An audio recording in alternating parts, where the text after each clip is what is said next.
So the question is, do we talk to Indian Affairs and are there discussions around policy?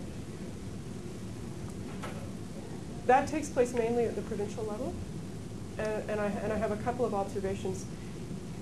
The premiers of provinces with large Aboriginal populations are very mindful of their obligations to their Aboriginal population and bringing immigrants into the same workplace.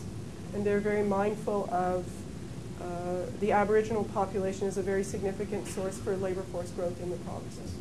And we're very happy about that because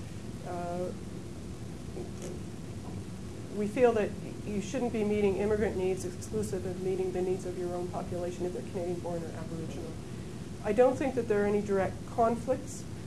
Where I would say that we do pay a lot of attention, though, is in making sure that the policies and the programs that we offer immigrants are not different from the policies and programs that we offer Canadian-born.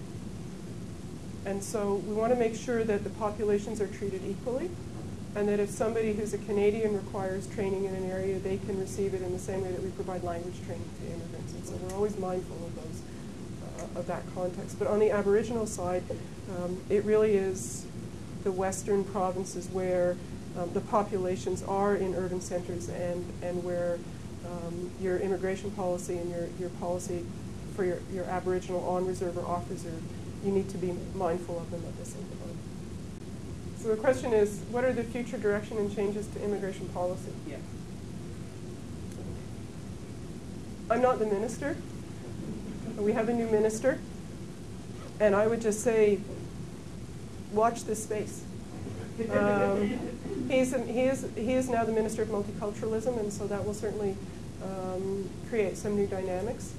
And there were some changes in train before the election, and those are moving, and I think you'll see some announcements in the next couple of days on some things that we're looking at. But if you listen to my speech carefully, you'll know what we're worried about, and so you'll know where the issues that we as bureaucrats are concerned about. So the question is, what do we know about immigration, and are the numbers that I gave you gross or net? They are gross.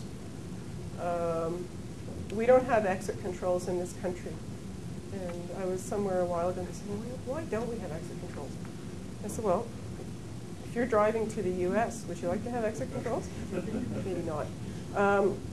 So we don't have exit controls, and we're always compared to Australia, and they're an island, and they have exit controls. So they know everybody who's in, out, come, gone. And they have very accurate immigration data. Statistics Canada estimates immigration rates. This has been an issue over time, most recently for the Canadian population in about 99, 2000, 2001, around that time period. There's a lot of discussion about brain drain to the US. We actually use US data to figure out how many people are living there, and Stats Can estimates an immigration rate that way. With respect to immigrants who leave, we are working on that now fairly intensively. Statistics Canada had an estimate that about 35% of males aged 25 to 34 at arrival in a specific period in the 90s left within 20 years of coming to Canada, most within the first few years. We're trying to replicate that number because our numbers come up at about 13%, but the rates for the US and for Hong Kong are very high, and if you take those out, it goes down to about 11%. And so we're now trying to see where those differences are, and there will probably be a range. We know that people who, if you're American and you came as an immigrant, you left because you never intended to stay in the first place. And the reason that you came as a permanent resident and not as a temporary resident was that you wanted your spouse to be able to work. As soon as we allowed spouses of high-skilled temporary workers, foreign workers to work, the number of Americans taking out permanent residency and the share leaving dropped. So clearly there was a policy issue there. The other group that has had very high levels of onward migration is Hong Kong.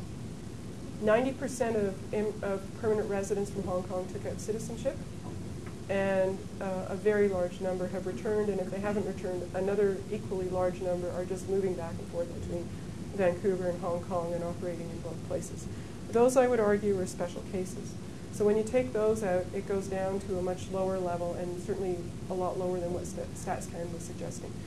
Immigrants who come during a recession are more likely to leave than immigrants who come in a period of economic growth. There's no surprise there. Immigrants who are in prime working age and immigrants who are highly educated. And one of the contexts that I like to put around it is we shouldn't worry about immigrants leaving without being worried about Canadian-born who leave. Because the Canadian-born, we've made a much greater investment in their education than we have in immigrants, where they may have come, they paid for the processing of their application, and they've gone. And not to say that we don't want to understand it better. So put that context around it.